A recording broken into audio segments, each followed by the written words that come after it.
Good evening, I'm Ces Orenia Drilon. I'm Pauline Berzosa. And I'm Sean Yao. The big stories tonight. Many residents in quake-hit Cebu are crying for help as very basic provisions like power and water grow scarce. Temporary shelters have also run out, with victims making do with modular tents, even plastic bags to keep safe. And from The Hague to the Senate, the real health status of former President Rodrigo Duterte remains contentious. We have the latest word from the ICC's medical officer and the push here at home to place Digong under house arrest. And former Public Works Secretary and now Senator Mark Villar opens himself up to investigation over government contracts that he and some members of his family supposedly cornered.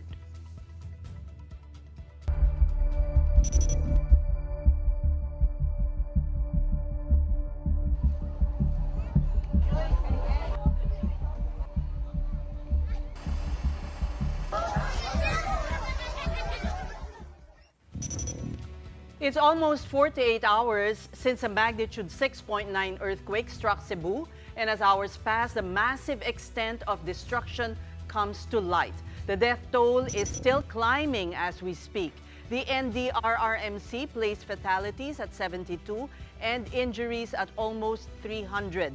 At this point, authorities do not have a clear figure yet of how many people are still unaccounted for. Search and retrieval operations are ongoing in almost the entire province. Bogo City recorded the most number of dead. President Bongbong Marcos visited Ground Zero earlier, and to tell us about it is mobile journalist Arles de los Santos. Arles, go ahead. Ses, ngayong araw nga ay dumating dito si Pangulong Ferdinand Marcos Jr. para personal na silipin ang mga naapektuhan ng mga infrastruktura, kagaya na lamang ng mga simbahan, paaralan, maging ang ilan sa mga residential areas dito sa Bogo, Cebu. Nagkaroon siya ng pagkakataon na bisitahin ang isa sa mga komunidad kung saan nga yung mga residente nito ay yung mga dating survivor ng bagyong Yolanda. Pero sa kasamaang palad, dito sa kanilang nilipatan ay kasama ito sa mga komunidad na nangyari nga na nasira ang kanilang mga tahanan at bukod pa dyan ay may mga nasawi din. Kaya naman sa pagbisita ni Pangulong Ferdinand Marcos Jr. ay siniguro niya na matutugunan nga ang pangangailangan ng mga residente dito, kagaya na lamang ng pagkakaroon ng sapat na relief goods para sa ating mga kababayan dahil ilang araw na silang nahihirapan dito sa kanilang mga pagkain, walang kuryente, hindi lahat ng bahagi ng Bogo dito ay mayroong kuryente, kaya yung mga residente ay sa labas na rin ng kanilang mga tahanan na tutulog. Bukod pa dyan, walang pasok sa eskwelahan, walang trabaho sa kanilang walang pasok sa kanilang mga trabaho. Ang napapalala pa dito ay syempre yung maya't maya ng mga aftershock na ating nararanasan. Bago nga lamang tayo umere, mga 30 minutes ago, dalawa na mga aftershocks ang ating naranasan at talagang malalaking mga paggalaw yan ng lupa dito sa Bogo, Cebu. Arles, pumunta rin ba si Vice Presidente dyan sa Bogo? Kagabi, pumunta na siya dito sa Medellin, kung saan nga ay nagbigay na siya ang Office of the Vice President ng mga relief goods. Pero kanina ay narinig natin na siya ay bumalik dito para bisitahin ang isang ginang na kung saan pumanaw ang dalawang anak nito. Siya ay nagbigay ng kanyang pakikiramay, siguro bilang isang ina na rin at bilang isang lider na sumisiguro daw na mahanda ang kanyang opisina na magbigay ng tulong, gayon din sa iba pang mga residente na apektado nito dahil aabot na nga sa 47,000 na mga pamilya ang apektado nitong magnitude 6.9 na lindol at aabot sa 170,000 na mga individual ang apektado nito. Arles, ano naman ang ginagawa ng national government para tulungan ang mga naapektuhan nitong lindol dahil ang matinding pangangailangan ay potable water? Kanina sa ating pag-iikot ay nakita natin na kanya-kanyang diskarte pa rin yung mga residente dito kung paano nga ba sila magkakaroon ng kanilang pagkain, though dumating naman yung relief goods mula sa DSWD.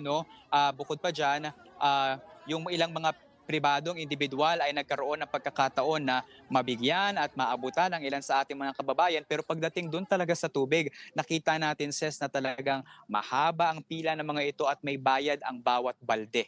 So far, kanya-kanyang diskarte. So yung iba, merong mga galon ng tubig na kanilang hinanda mula sa kanilang mga bahay, pero yung iba talaga ay wala. Kaya noong dumating yung malaking truck ng DSWD dito ay talagang nagkaroon nga ng medyo maliit na gulo, no, o tensyon sa pagitan ng mga tatanggap ng relief goods, dahil nga sabi nila gutom na raw talaga sila at ilang araw na nila itong inihintay dahil mula pa noong Martes, no, ng gabi nang nangyari itong lindol, marami sa ating mga kababayan dito ang mula rin sa mga informal na sektor at nangangailangan din talaga ng suporta sa kanilang mga pang-araw-araw na buhay. Still dun sa water problem, no, nabanggit sa mga ibang reports, actually sa report mo earlier na yung pumping station kasi kailangan niya ng kuryente para gumana at para dumaloy ulit yung tubig.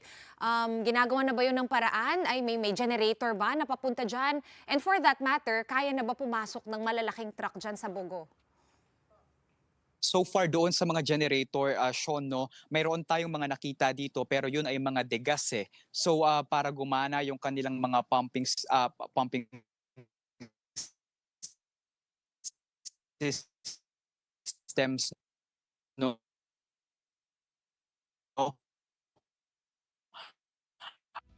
At para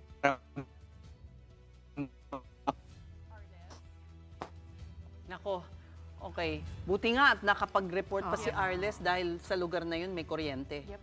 The only place probably. Na may kuryente, may na- signal, Oo. at least kahit paano. Pero I guess, tubig pa rin remains to be the biggest problem. concern. Oo. Pero that's serious kung walang malinis na tubig, pwedeng kumalat ang sakit. Oo. Sana mabalikan natin si Arles. Pero bago natin susubukan ba natin ang iba nating mga mojos na nandyan sa Cebu. Dumako naman tayo in the town of San Remigio. Residents also can't stay put inside their homes and have taken to the streets to beg for help. We now speak to News 5's Mon Galvez, reporting to us live on the ground. Mon, nasaan ka mismo nakatayo at ano ba ang sitwasyon na naroon ngayon sa kinatatayuan mo?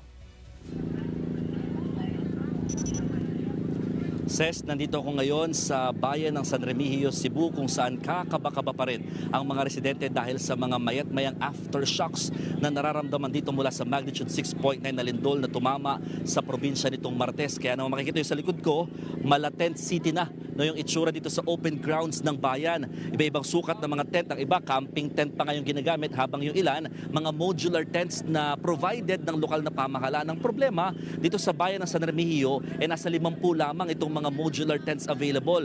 Ang mga nagsilikas na residente mahigit 200 na sa takot na manatili sa kanilang mga tahanan dahil nga sa mayat-mayang aftershocks at baka posible silang mabagsakan ng mga bahagi ng kanilang tirahan kung sakaling lumakas ulit yung pagyanig. Kaya they opted to stay outside just like here in the open grounds. Ang iba naman nasa kalsada para nga ma-secure yung kanilang safety. Others stay just outside of their houses.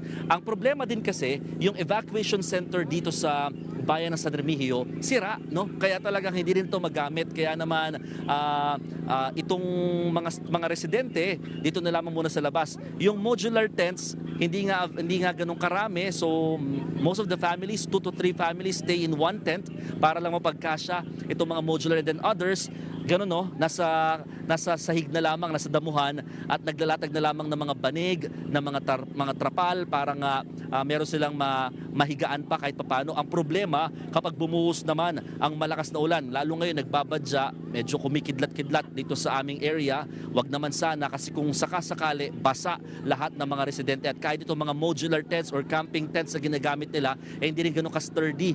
Kaya kung bumuhos ang malakas na ulan at lumakas yung hangin, talagang mabubuwal din ang mga ito, no? So ang sinasabi naman ng mga local government, ito kasi mga modular tents na binabanggit natin, these are designed indoors, pero inilabas na ng mga residente kasi kumbaga privacy tents lamang daw ang purpose nito kapag nasa mga evacuation centers. So ito yung isa sa mga concerns at panawagan ng mga residente rito dahil nga ayaw pa rin nilang manatili indoors o sa kanilang mga bahay.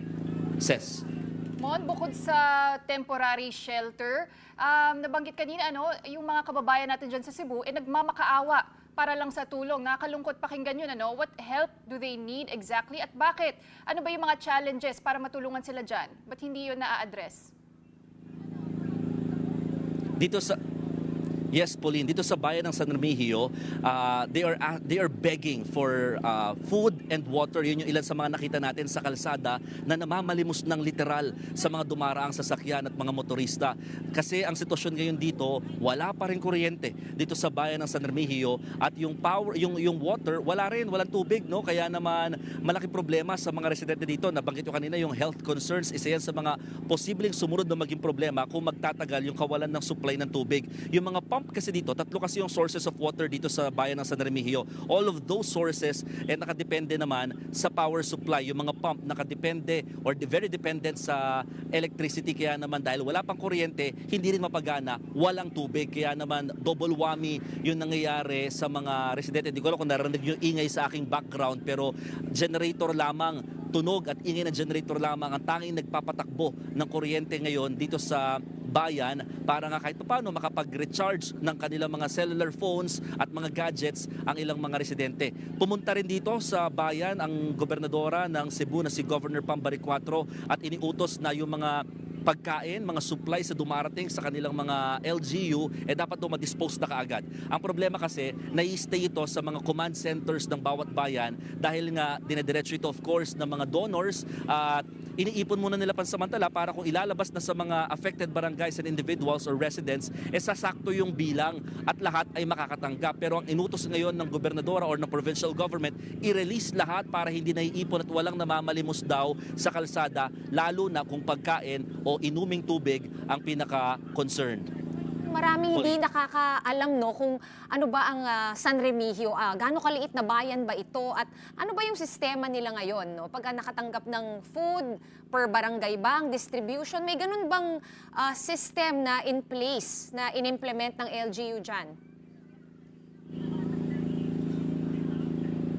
Yes, Sean, ito kasing bayan ng San Remigio, this is actually katabi lamang ng Bogo City na epicenter ng magnitude 6.9 na lindol. Kaya naman napakarami ding mga structures ang nasira at napakarami ding mga residente ang sugatan. Kanina nga ma-share ko lang mabilis, marami mga residents kahit ilang araw na or 2 araw na nakalilipas, ngayon pa lamang nagtungo sa command center para magpagamot dahil manabagsakan sila ng mga bahagi ng kanilang mga bahay. Ang ilan sa kanila may mga sugat sa ulo, sa iba't ibang bahagi ng katawan, may mga pasa, may nabubog pa sa paa, may mga kinailangan ng gamitan ng wheelchair dahil hindi makatayo at makapaglakad. Lahat sila galing sa mga mountainous parts, malalayo na mga barangay dito sa San Remigio at ngayon lamang nakababa para makahingi nga ng tulong o ng medical expert or parang kumbaga advice sa mga practitioners na nandito nga sa naturang poblasyon o sa bayan. At ang sistema ng kanilang pagbibigay kasi ng mga relief dito, actually, mabilis din naman nilang nare-release.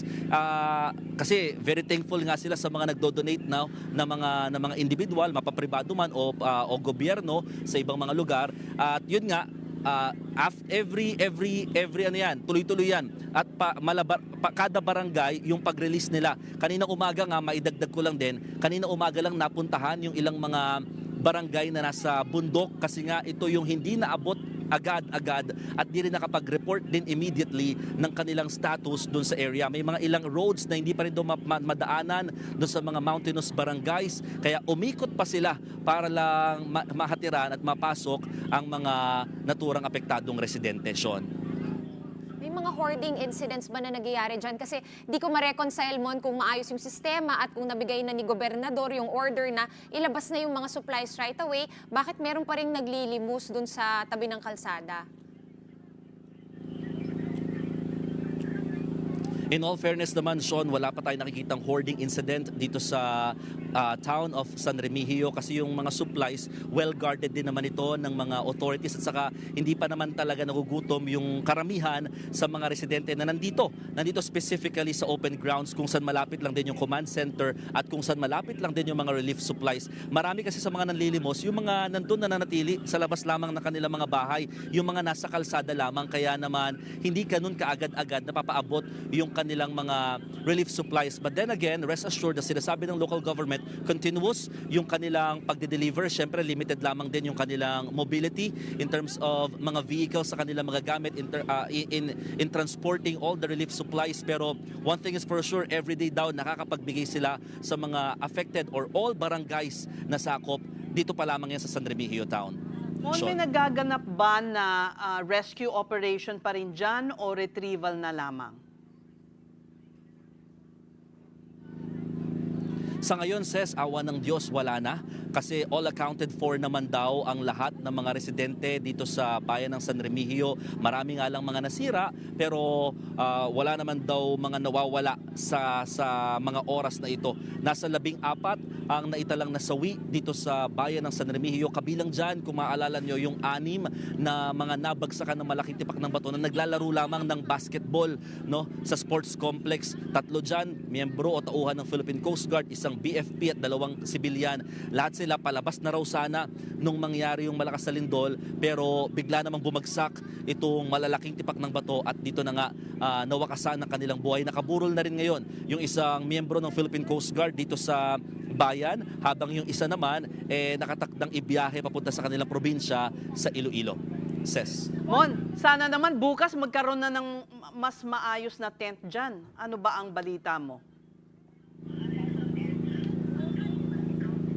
Ang sabi kasi dito, Ses, talagang ginagawa naman doon ng paraan ng provincial government na makapagpadala pa ng mga tent kahit pa paano. Although isa to sa mga sinabi din ni Pangulong Bongbong Marcos na talagang they need to provide tents kasi nga most of the residents are afraid to stay indoors. So wala silang magagawa kundi magstay outdoors dito sa open spaces. Kaya naman para maprotektahan lang kahit pa paano ang mga residente, talagang kailangan lang nila ngayon tent. No? At iyon ang ipinapangako ng lokal na pamahalaan maging ng provincial government that in the coming days, ito yung isa sa mga uunahing ipadala bukod sa mga pagkain at malinis sa inuming tubig. At mukhang ito rin yung mga nakikita natin, mga dumarating naman na tulong kahit papaano mula sa mga pribadong institusyon at nagpapaabot ng tulong sa mga apektadong residente dito dahil sa malakas na lindol. Ses. Balikan ko lang yung sports complex na nabanggit mo, ano? 6 mga namatay doon. May initial assessment na ba doon sa integridad nung structure? Kasi, di ba, usapin na nga ngayon ng mga substandard projects eh. May initial assessment na ba kung substandard nga ba ito?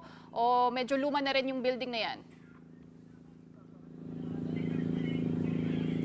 Wala pa namang ganong klaseng assessment, Pauline, pero currently nag-order na ang local government at ang DPWH na talagang i-check, no, yung structural integrity ng mga government facilities, mga roads, mga bridges para nga masiguro kung ligtas pa itong gamitin. Ngayon kasi talagang off-limits muna sa mga tao ang halos lahat ng mga buildings dito na makikitang nasira o napinsala nga ng malakas na lindol. Even their municipal hall hindi muna magamit dahil nga sa mga nakitang cracks. Ito kasi ay dahil sa napakalakas talagang pagyanig, no? Magnitude 6.9.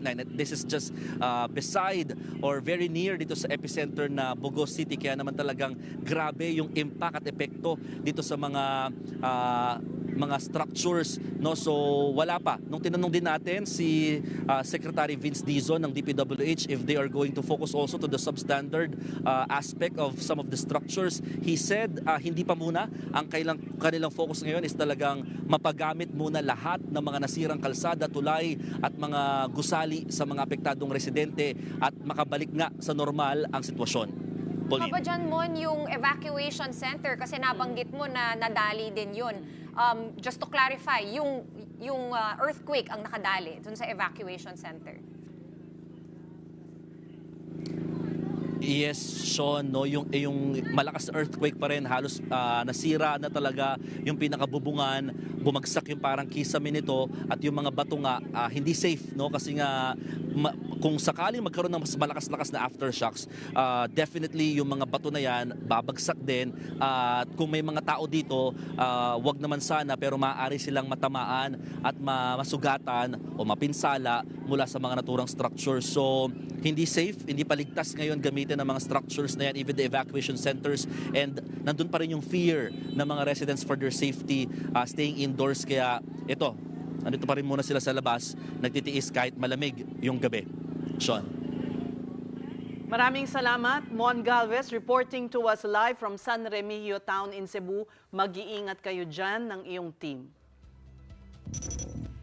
In the meantime, the situation on the ground for residents affected by the earthquake is much worse. Supply of food and water is running low. And let's bring in mobile journal Evan Tarinque, who encountered residents in the middle of this dire situation. Evan, kamusta ang sitwasyon dyan? I understand na nagka-aftershock right before na tumayo ka dyan.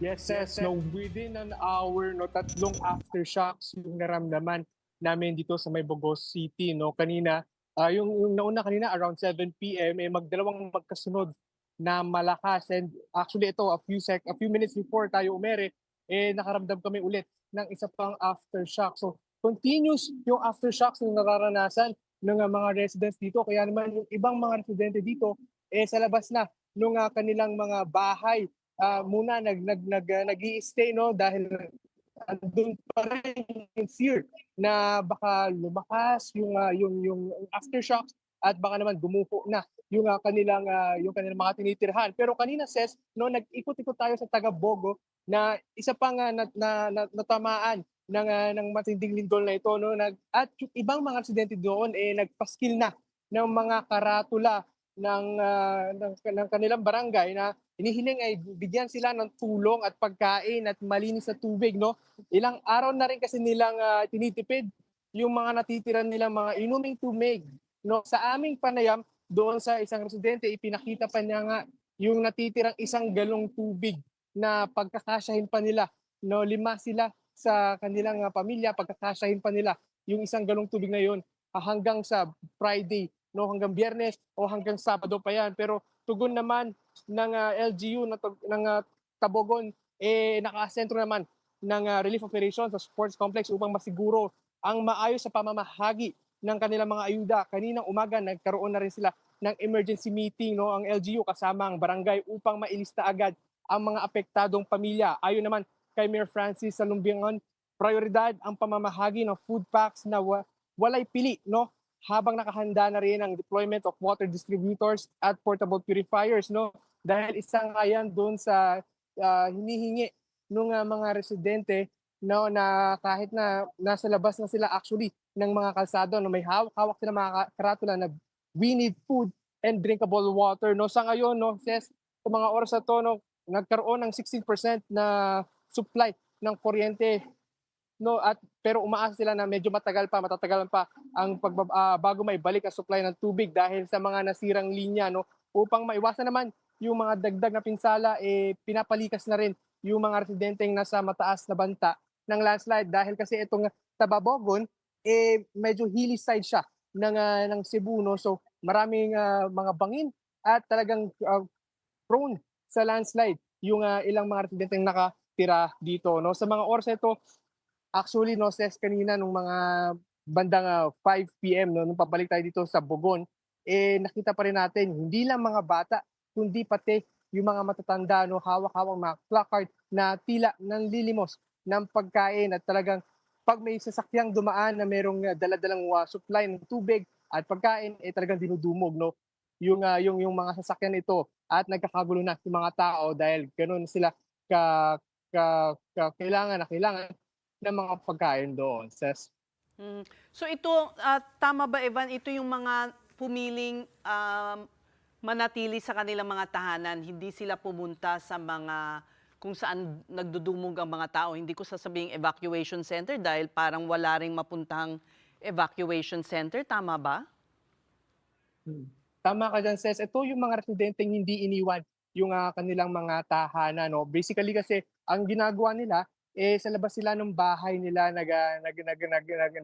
nakatambay, nagpapahinga at nagpapalipas ng oras, no, dahil actually merong mga evacuation center na napuntahan tayo kanina, pero karamihan doon sa mga evacuation center na to mga eskwelahang na natamaan din nung paglindol, no. Makikita doon sa loob ng evacuation center yung mga pader ng ilang mga classroom doon bumagsak din, no. So basically kasi hindi tuloy-tuloy pa rin kasi yung mga aftershocks na talagang nararanasan. Hindi lang dito sa Bogot, pati na rin doon sa ibang pang parte ng Cebu. Kaya yung ibang mga residente, mas kampante sila na sa loob ay sa labas sila ng bahay muna mamalagi dahil yun nga, ang kinakatakot nila ay baka matrap daw sila sa loob ng kanilang bahay sa oras na magkaroon ulit ng malakas na paglindol. Okay, so ang kailangan talaga pinaka-basic need, tubig. Maraming salamat sa iyo, Mobile Journal, Evan Tarinque. You keep safe where you are. Okay, moving on to the weather now. We have Tropical Storm Paulo slightly intensifying as it gets closer to land. Paulo Center was last spotted some 480 kilometers east of Infanta, Quezon. It is moving west-northwestward at a speed of 15 kilometers per hour. Signal number 2 is now up over Isabela, the northern portions of Quirino, Nueva Vizcaya and Aurora, Kalinga, Mountain Province, and Ifugao.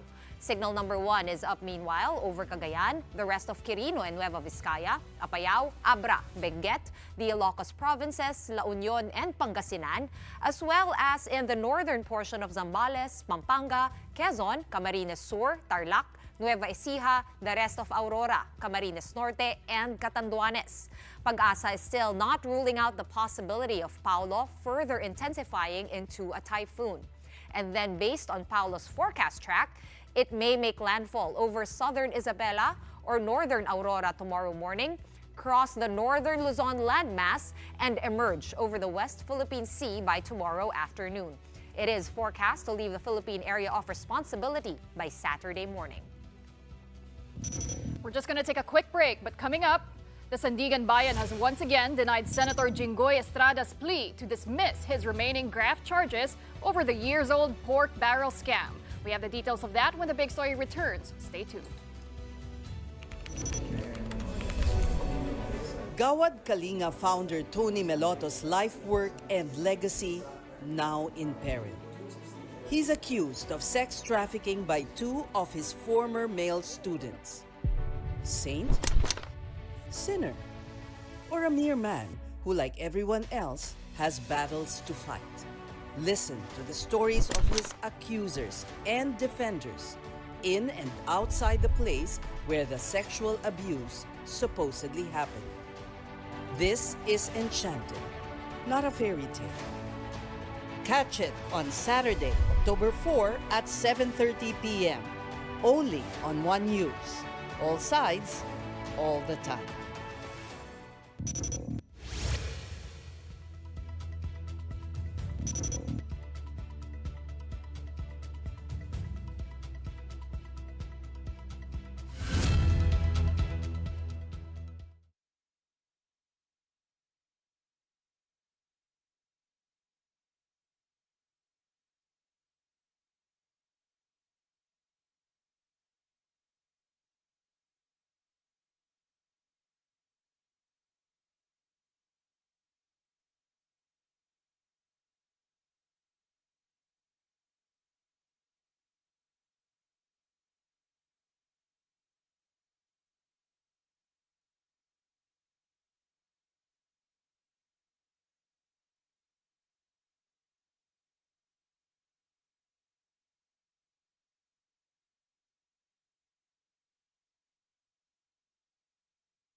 You're watching the big story here on One News. The International Criminal Court has ordered its registry and medical officer at its detention center to evaluate the health of former President Rodrigo Duterte.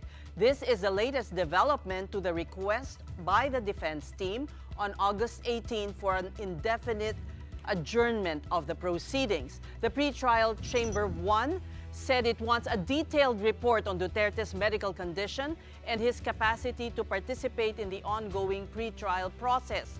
Recall that defense lawyers had argued that Duterte was not fit to stand trial due to cognitive impairment.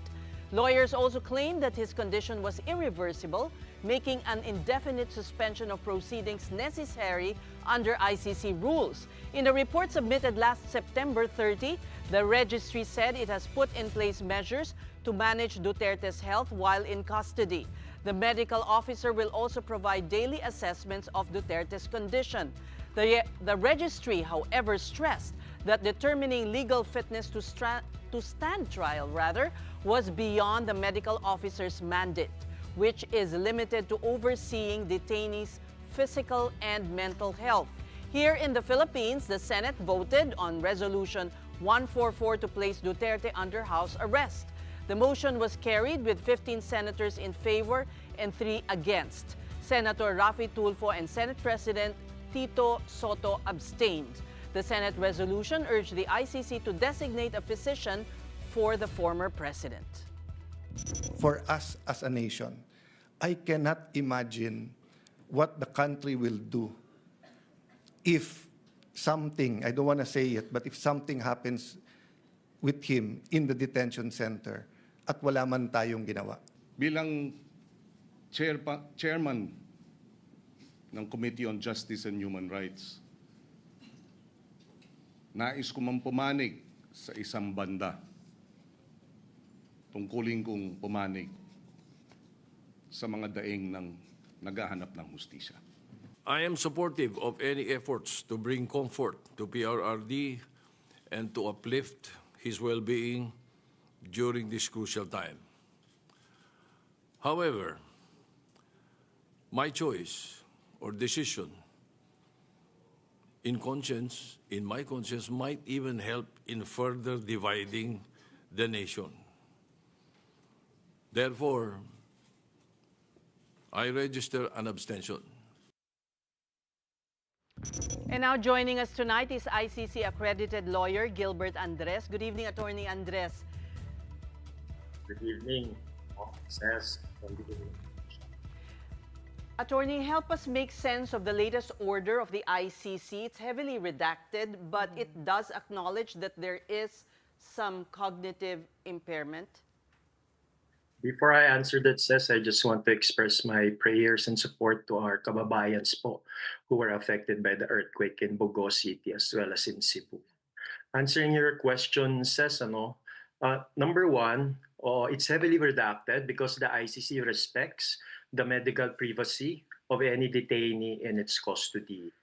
Number two, I also want to actually emphasize that the ICC implements international human rights law standards, international standards with respect to any detainees in its custody. So with respect to Mr. Duterte, international standards pong pinapairal ng ICC.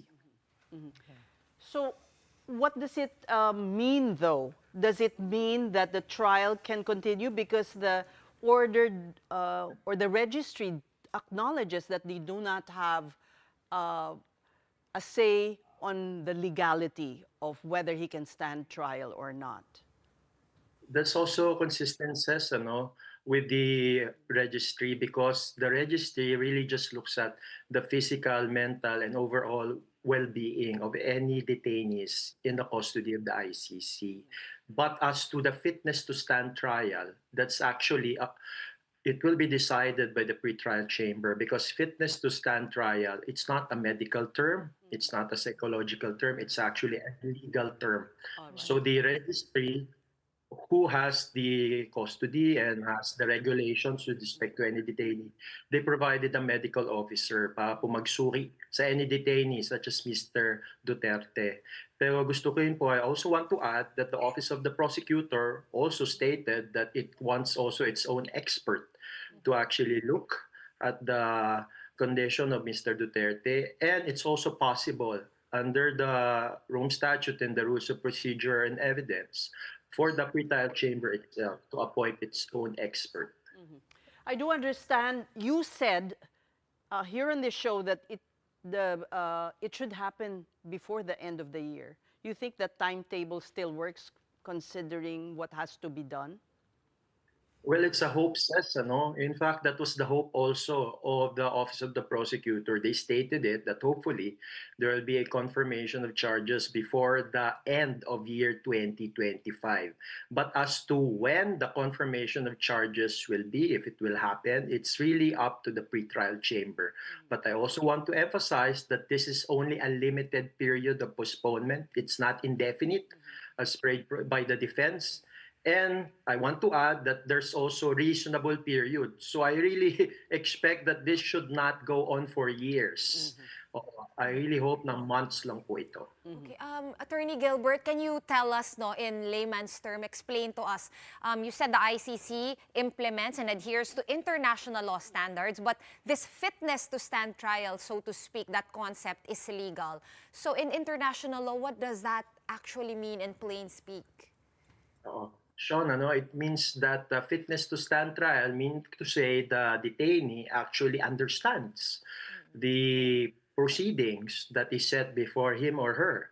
Secondly, that the detainee actually understands to the point that he or she can actually exercise rights under international law, such as under the Rome Statute. Oo, hindi kailangan na talagang very sharp po ang isang cognitive ability to the point na makakakuha po siya ng bar exam. Hindi po yan ang ganong cognitive ability ang kailangan. Ang kailangan lang, maintindihan niya yung procedure, maintindihan niya kung anong nangyayari, at ma-exercise niya po yung kanyang rights under the Rome Statute. And yung labanan, attorney, no, pagdating dun sa, like you said, the Office of the Prosecutor wants to elect their own medical team to make the assessment. I suppose the defense will also have their own, and then the ICC Detention Center also has medical staff. So ano po yung iiral dun sa tatlong medical teams na yan? I think the pretrial chamber will look at all of the pieces of documents. In fact, the defense already submitted the medical report of their own expert. They have already stated that in their previous submissions. Yung medical officer din ng registry, nakasubmit na rin. So wala pa po, I think, sa Office of the Prosecutor, it's ongoing, although hindi po natin alam. But if it will happen, mayroon din yung submission, at if the pretrial chamber will also appoint an expert witness, ito yung lahat ng mga experts at yung mga reports that they will produce that will form the full basis of a reasonable and informed decision by the pretrial chamber. And attorney, just last Sunday, the ICC did release criminal, itong si former Yugoslav Army Chief Pavkovic, and that was based on health grounds. He is 79 years old. He was convicted for war crimes. How is his case different from President Rodrigo Duterte? And do you think the defense will also use the same argument? Well, Pauline, it's different in the sense that, number one, in the Rome Statute and in the Rules of Procedure and Evidence, age is not actually an indication whether or not to grant application for interim release. We can look at Article 58 of the Rome Statute. The only grounds with respect to a decision on interim release is whether or not that person will really appear during the trial, appear in court. Number two, whether that person can actually adversely affect the proceedings and the investigation. And thirdly, whether or not that person will actually attend the proceedings. So health is actually not provided for in Article 58 of the Rome Statute. So I really hope and expect that this will not be a consideration because, in fact, when it comes to any health issues, the ICC implements international standards. And just for context, there was an estimate as far as 2017 na yung per person, per day, ng isang detainee po sa ICC, mas mahal pa po sa isang 5-star hotel. Bakit? All of the needs, health, wellness, mental being, overall being, pati mga dietary concerns ng isang detainee ng ICC, well provided po ng ICC. And All right. finally, Attorney, Okay. there's that resolution recently passed by senators. What's the implication of that? May bearing po ba talaga yan sa magiging proceeding decision ng ICC? Is the ICC obligated to even consider that resolution passed by Philippine senators? Okay, number one, Pauline, it has no, I think that has no effect on ICC proceedings because it has to be filed before the ICC. I don't know if the Philippine Senate will actually file it before the ICC. Number two, in any case, whatever the presupposition, yung mga whereas clauses ng Senate Resolution 144 na international human rights law, nag-cite pa ng Article 10 ng ICCPR, ginagawa na po yan ng ICC. Hindi na po natin kailangang i-remind yung ICC kasi ni-implement po yan. Isipin natin, international court po ang ICC. Therefore, international human rights standards po ang ina-apply ng ICC. And third, to be very candid, if you look at the resolution, it asks for a house arrest. Actually, a house arrest is not provided for in the Rome Statute, and I'll be very candid, a house arrest is really a Philippine domestic political euphemism for special treatment as to any political detainees. And I really see that as an issue of fairness because remember, in the ICC, wala po silang tinitingnang politika. It's only a judicial body. It is a judicial body that only looks at the facts, the evidence, and the law. So, imbento lang pala sa Pilipinas yung house arrest na yun. Opo, para mga-comfortable. Euphemism po natin yan sa Pilipinas, pero wala pong ganyan sa ICC. Alright, maraming pong salamat. Thank you for all your clarifications. That was ICC accredited lawyer Gilbert Andres. Meanwhile, allegations of corruption continue to dog some of the country's lawmakers with cases now unfolding in courts and before investigative bodies. It looks like Senator Jinggoy Estrada is not exactly safe, as a trial on his pending graft cases related to the infamous pork barrel scam will still proceed. That's after the Sandigan Bayan denied his motion to dismiss his remaining cases for lack of merit. Estrada, in his motion, argued the prosecution failed to prove intent, claiming he had no knowledge of the scheme, did not confer with co-accused, and that his endorsements were only recommendations. However, the anti-graft court found no cogent reason to halt proceedings. The case involves over 200 million pesos in allegedly misused PDAF diverted to fictitious projects tied to businesswoman Janet Lim Napoles, who has multiple convictions related to PDAF misuse. Testimony cited by the court indicates Estrada received payments and was aware of the scheme. The senator also faces separate allegations after former DPWH officials accused him of taking a 30% kickback from a 300 million peso flood control project alongside Senator Joel Villanueva. Meantime, Senator Mark Villar says he welcomes any investigations on his alleged involvement in anomalous flood control projects, insisting he has nothing to hide. Villar, together with former Speaker Martin Romualdez and former Congressman Zaldico, have been summoned by the Independent Commission for Infrastructure, or ICI, in its corruption probe. In a statement, Villar stated that he has neither direct nor indirect ownership and controlling interest in any company participating in public works projects. Villar and his sister Camille and mother, former Senator Cynthia, are also being investigated by the Justice Department over 18 billion pesos worth of government contracts. The DOJ is looking into possible conflicts of interest linked to projects awarded during Mark Villar's term as Public Works Chief. And on a much lighter note, have you heard of a culinary experience with a conscience? We will tell you all about a restaurant that has sustainability on the menu when we return. Don't miss that. This is the big story on One News.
Welcome back to the big story. In the world of fine dining, more chefs are recognizing that great food isn't just about flavor, it's also about responsibility. At Gallery by Chele, that responsibility means putting sustainability front and center.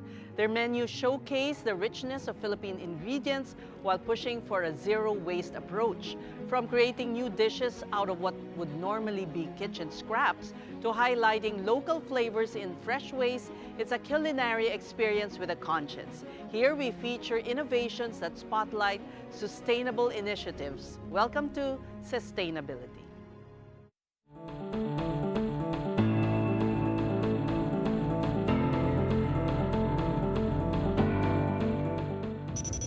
Behind the restaurant is Chef Chele Gonzalez, known for his global training, his bold experiments, and deep respect for Filipino ingredients. That's really why I love this chef so much. After years in some of the world's most renowned kitchens, he made the Philippines his home, collaborating closely with local communities, farmers, and producers. And joining us today to talk about this philosophy and his work at Gallery by Chele is Chef Chele himself. Welcome to the program, Chele. Good evening. But you must be so sad to see our countrymen in Cebu. I hope you're going to do something about it. Well, if I can, I just shocked because so many things in the last 2 weeks, from the storms. When I was seeing the videos, because nothing happened in Manila, no? Is this, at the beginning, is this real? Is this happening really? Yes. But let's shift to, your focus on endemic ingredients and showcasing them. I guess it takes someone with fresh eyes who, coming from another country, although you're a Filipino already pretty much. 15 years almost. Yeah. What you do with the coconut, why the coconut? So everything started, when I come here and I see a different country, different ingredients. And I remember always chefs come to Asia, to Japan, to Thailand, and me to the Philippines to get inspired. So it was a complete new world of ingredients, flavors. Even the street food for me was fascinating. So I decided to go a little bit deeper. And I think the most important, or one of the most important things in a chef is to be curious. So I have been traveling from Cordillera to Mindanao to Palawan to really understand the land because the main inspiration of the restaurant is the Philippines. And at the beginning it was very challenging because I decided to give value to the local produce. And so many people was thinking I was crazy, and I even lost some customers like, why, you are putting things that, but for me it was, because it was fresh, because it was new, it was luxury. And I think one beautiful thing that we did that it was also parallel with sustainability, it was redefine luxury with local ingredients. And the philosophy of the restaurant born almost 12 years and a half ago, based in this foundation. Luxury is fresh. Luxury is fresh. Fresh is luxury. And local. Okay. But how do you approach this with a mindset of zero waste? Nothing goes to waste. Is that correct? Is that true? We minimize. Definitely, it's very difficult that everything will be used, but we do several dishes in the restaurant that, for example, we start the first dish is the bones that we use for the, for the lobster or for the fish. We do a broth and we do an ice cream with that. And then we also do a sinigang soup with the other, leftovers of pork or chicken, So we try to utilize, for example, the wagyu. 90% of the menu is local ingredients, but I know how Filipinos love steak. So we are a steak-loving country, no? Very much. Spanish also, but so the main course, the only thing that is important really is the main course is a wagyu from Japan. So we just use only the main part, but 50% in a traditional or classic way approach of fine dining, the rest it will be through it. So we do a longaniza, we put in one of the amuse bouche, then we do a fried rice, then we do a tartare. So we utilize all the parts. Not all the ingredients allow us to do that, but as much as we can do really challenge ourselves to say, okay, what can we do with every single part? And going to the coconut, we started 4 years ago. I got obsessed. Chef, we are a little bit OC. going in one of these trips discovering the Philippines, and I taste the cacao as a tropical fruit. So we were looking for the criollo, you know, the first Criollo. cacao that Yeah. arrived in the Philippines, you Yes. know. And then, you know, you open each pot, each variety, and it tastes different. One is lychee, the other one is more citrus, the other one is more rambutan. I say, oh my God, you know, we are losing so much. That's being thrown, right? All being thrown. The pulp is just thrown. It's actually It's crazy. everything, you know, you only keep the seed. Yeah. So, I wanted so much to have it in the restaurant to really give the audience, you know, the taste of the cacao as a tropical fruit.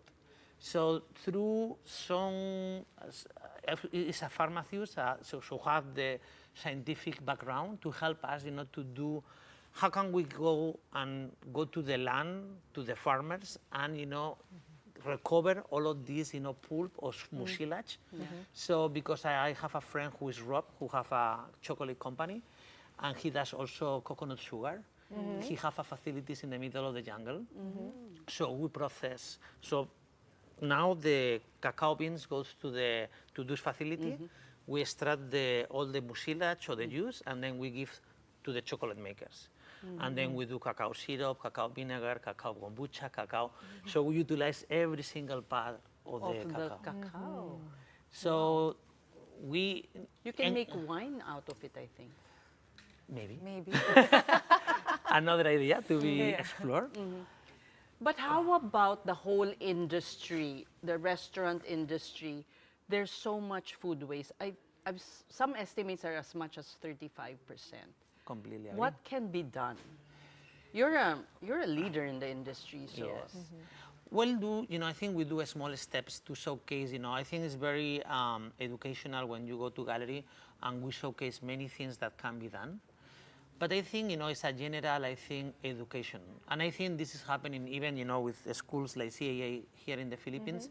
One of the important, matters that should be is like sustainability, And I think also in the regular schools. If we don't have, I think one of the weaknesses as humans is don't have, the consciousness. The consciousness, that is the right word. The consciousness to say what is happening around us. Each movement that we do, it have Waste. a waste. For example, one simple action that it might change, a lot. Why we keep still allowed to use plastic, bottles of waters everywhere? Imagine if we just do that small step. You have to go with your bottle to the 7-Eleven or whatever, and you refill it, you pay. That it will be just a huge, change. So yes, as a chef, I can do as much as I can. But yes, the most I think, because we need, we are a overpopulated world, we need food to survive, and then most of the land in these days is utilized for food production, monoculture. So that is having a big, I think, struggling, with ecosystems. Okay. Chef, I'm looking at your menu right now. You have a 10-course, a full experience menu at Galleria Chile, but there's this one item that really caught my eye. Camote camembert with Roquefort and Latic sourdough. Okay. What is camote camembert and how did you even dream up that item? Imagine we can make cheese. Is it cheese? out of Is it a camote. vegetable? Yeah, Okay. is it both? Okay, so we challenge ourselves to use coconut. We have a coconut-centered menu. My team was telling me about the tree of life and how important it is in Philippine culture. I was so, really touched by that. So when we were a little bit doing R&D, coconut milk, how can we do, with coconut milk cheeses? So we inoculate camembert, or we can inoculate penicilliums of Roquefort, and we do 2 different cheeses using coconut milk, and one of them, to get this, orange color, we also use camote. It's for the color. And taste as well. But the reason we can go to that process is because we get the penicillium of camembert and Roquefort. So you can take any cheese, the rotting cheese, and put it. Like So a that sourdough starter? No, it's just it's the fungus, The penicillium is like a small, it's like fungus. So we just we take the coconut milk and we inoculate it, and then we make the mold of the cheese, and then we have a chiller a particular temperature and humidity, and it grows, all the white part like a French cheese. I already feel hungry at this point. It's a very technical From the process. menu. It's a technical process. Sorry. Okay, but Chef, I'm curious. You are known for your bold experiments, right? What's one Filipino ingredient that surprised you with its versatility, aside from coconut? Well, the first one that got me in love, it was the most humble one, that it was calamansi.